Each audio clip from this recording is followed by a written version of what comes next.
manusia adalah pendatang baru, tapi langsung mendapatkan pengakuan dan keistimewaan dari Allah Subhanahu wa Ta'ala. Meskipun pendatang baru, tapi langsung dilantik sebagai khalifah. Inni ja'ilun fil ardi khalifah.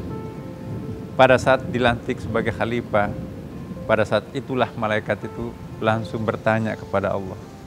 Qalu, berkatalah para malaikat, ataj'alu fiha may yufsidu fiha wa yasfiku dima. Kenapa engkau menciptakan pendatang baru manusia itu? Bukankah manusia nanti itu yang akan menyebabkan kerusakan alam dan pertumpahan darah? Wa nahnu nusabbihu bihamdik. Bukankah kami ini yang senantiasa mengabdi sedemikian rupa terhadap engkau? Dipertanyakan kebijakan Allah, langsung Allah Subhanahu wa Ta'ala membalas dengan sedikit nada. Kalau kita dalam ilmu balaga merasakan itu ada stressing point, ada muqayyad. Inni a'lamu ma la ta'lamun. Sesungguhnya aku lebih tahu daripada kalian.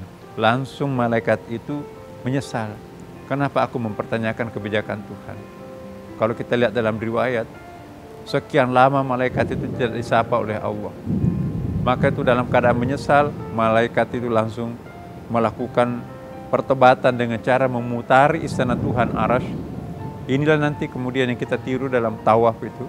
Kenapa malaikat sepertinya memprotes Allah, kenapa menciptakan pendatang baru? Lagi pula dia nanti akan merusak alam, lagi pula dia akan menyebabkan pertumpahan darah. Nah, setelah didemonstrasikan oleh, maaf ya bahasa saya ini, setelah Allah menunjukkan kelebihan manusia, ayo coba ceritakan Adam. Karena kan setelah diinstal, wa'allama Adama al-asma'a kullaha, lalu Allah mengajari al-asma. Dalam ilmu tafsir banyak sekali artinya al-asma. Bisa jadi bahasa di situ, bisa juga berarti al-asmaul husna di situ, bisa juga berarti memperkenalkan dirinya dalam bentuk alam semesta ini.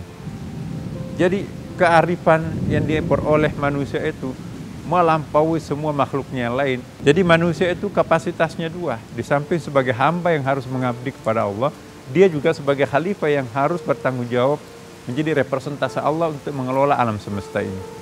Makhluk lainnya nggak ada tugas gandanya. Satu-satunya makhluk Allah yang punya tugas ganda hanya manusia.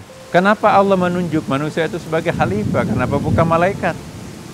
Kenapa bukan jin? Kenapa bukan makhluknya yang lain? Karena satu-satunya manusia inilah yang mendapatkan unsur yang amat suci dari Allah. Tsumma sawwahu wa nafakha fihi min ruhi.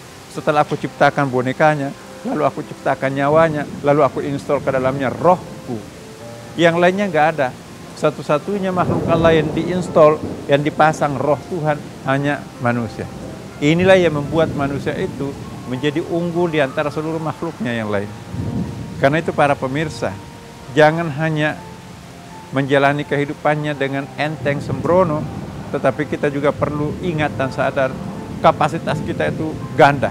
Selain sebagai hamba yang akan beribadah kepada Allah, juga kita sebagai khalifah yang akan bertanggung jawab mengelola alam semesta ini.